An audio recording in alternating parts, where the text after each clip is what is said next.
White Cole rode slowly down the dusty road, the reins loose in his hands, letting the bay horse find its own rhythm over the rutted trail. The horizon stretched endlessly, a pale golden smear beneath a sky streaked with clouds, and the wind carried the faint scent of sage and dry earth. He had been away for years, chasing work, running from memories, and avoiding the small town he once called home. Now, a single piece of paper, yellowed and trembling at the edges, had drawn him back. Ma passed. Funeral Friday. That was all. No warmth, no words of comfort, only a duty that weighed heavier than the packs he had carried in his youth.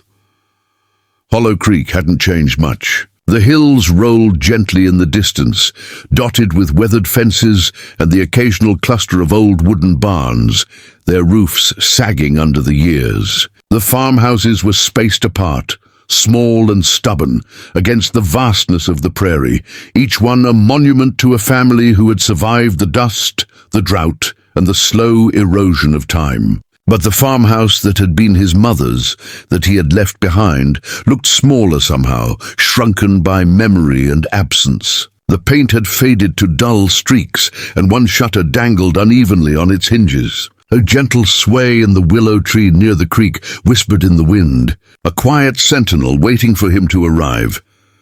He dismounted at the gate, the weight of the leather saddlebags heavy on his shoulders, and paused to take it all in. His boots crunched on the dry dirt, and he inhaled the familiar mix of dust, sage, and wood smoke. His hand brushed against the worn fence post, the grooves familiar beneath his fingers. Memories came in fragments, his mother standing on that very porch, hands on her hips, hair pulled into a tight bun, telling him not to leave. He had left anyway, a fire of anger in his chest that refused to cool. The war, the failed ventures, the loneliness, it had all driven him away.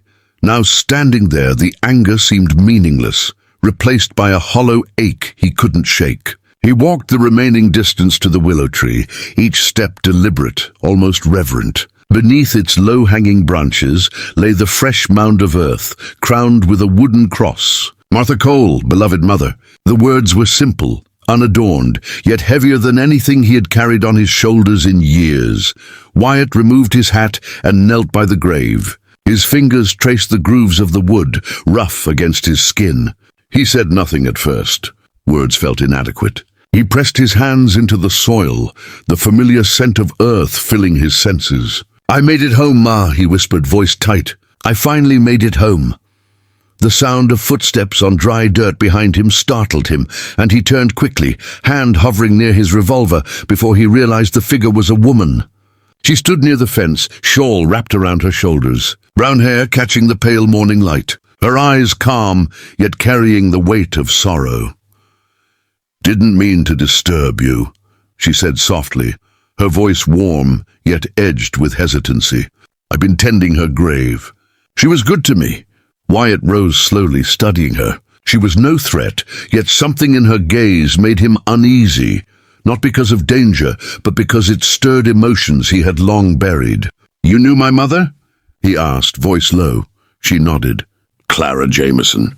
I lived just down by the mill." Her presence was steady, calm, and inexplicably grounding. Wyatt blinked, taking in her posture, the way the morning light softened the lines of her face. There was a quiet strength about her, a patience that spoke of surviving hard years without losing heart. "She talked about you," Clara continued, lowering her gaze briefly. "Said her boy was out there somewhere carrying too much on his shoulders." Wyatt laughed dryly, a sound that came from deep within his chest. "She always worried too much." "She loved too much," Clara corrected gently. They stood in silence for a moment, the willow leaves rustling overhead. Clara knelt to adjust a small bouquet of wildflowers she had placed at the base of the cross. "She told me once that if you ever came back, I should make sure you didn't leave again."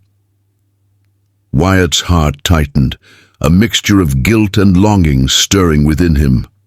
"I don't reckon anyone's ever been able to make me stay," he admitted, almost to himself.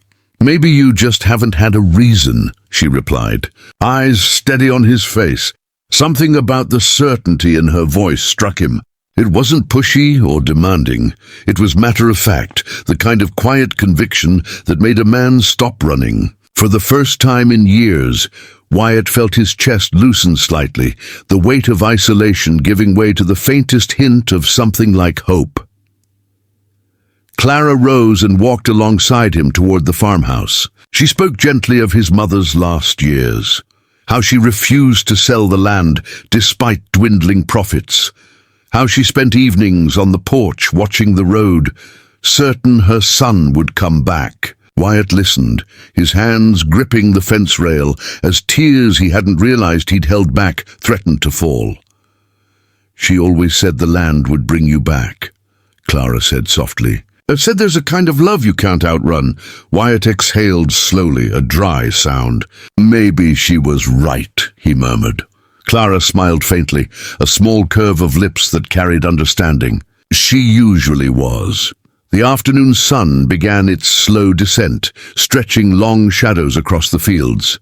Clara declined his offer to walk her home, but thanked him anyway. Wyatt watched her go, lingering at the gate until she disappeared behind the grove of cottonwoods, a figure of quiet grace against the fading light. That night, Wyatt lay in his old room. The house creaked and groaned with the wind, a sound that had once been comforting but now reminded him of how alone he had been. He stared at the ceiling, replaying Clara's voice, the calm certainty in her eyes and the stories of his mother's waiting. Her presence was like a small flame against the darkness he had carried for so long. For the first time in years, he felt something he hadn't allowed himself to feel. The stirring of life beyond grief, beyond guilt. Her quiet words and gentle actions made him realize that perhaps, even after all this time, the world still held people worth trusting, worth caring for. And as the night stretched on, the wind rustling the willow outside, Wyatt Cole finally let himself hope that the next morning would bring more than just the memory of loss. Dawn broke over Hollow Creek in gentle, golden strokes, soft light spilling across the fields and glinting off the dew-drenched grass. The farmhouse seemed different in the morning sun, less weathered and more alive, as if the light itself had the power to heal years of neglect. Wyatt stepped onto the porch with a mug of black coffee in his hands, inhaling the crisp, clean air. The quiet of the morning wrapped around him like a familiar blanket. Yet it didn't bring peace. It brought the uneasy awareness that life, long paused, was now waiting for him. He heard the rhythmic thump of hooves before he saw her. Clara approached along the dirt trail, riding a dapple-grey mare that moved with calm certainty. Her shawl fluttered lightly in the morning breeze, and her eyes, calm and steady, held a warmth that both startled and drew him. She smiled faintly as she dismounted, placing her feet gently on the ground. "Morning," she called, voice soft and steady, carrying the faint scent of lavender and fresh earth. Wyatt nodded, setting his mug down on the porch rail. "Didn't expect company this early," he said, trying for casual but failing. His chest tightened in a way that surprised him. "I brought something for you," Clara said, stepping closer with a small woven basket in her hands. She set it carefully on the rail, tilting it so he could see its contents: fresh bread, jars of wild plum jam, and honey. "Your mother loved this," she said quietly. "Said you always ate too fast when you were home, never savoring a bite." Wyatt managed a half smile, one that didn't quite reach his eyes. "You didn't have to," he murmured. "I wanted to," she replied simply, her eyes glinting with sincerity. There was no hint of expectation in her voice, only kindness. For a long moment, they both looked toward the horizon, where the rising sun set the prairie on fire with gold and pink hues. Then slowly conversation began. Clara spoke of the town, of neighbors who had moved away, of the few left who still remembered Wyatt's mother. She told him about the small schoolhouse, how the children loved reading, and how she sometimes volunteered to help them. Wyatt listened quietly, sipping coffee, letting the words seep into him. It was small talk, but in its simplicity, it felt like a lifeline.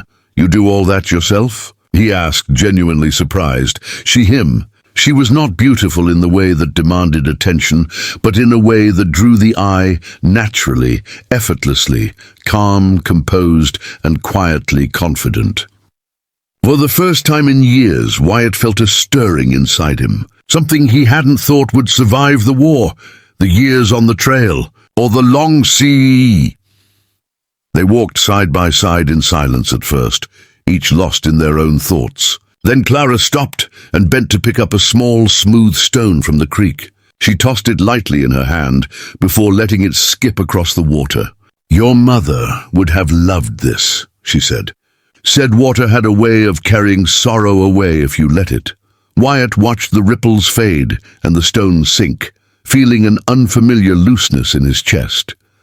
"You think it works?" he asked quietly. "I think it helps," she said, eyes meeting his. "Helps you remember that life keeps moving, even when it feels like it's standing still." Something in him shifted then. He realized he hadn't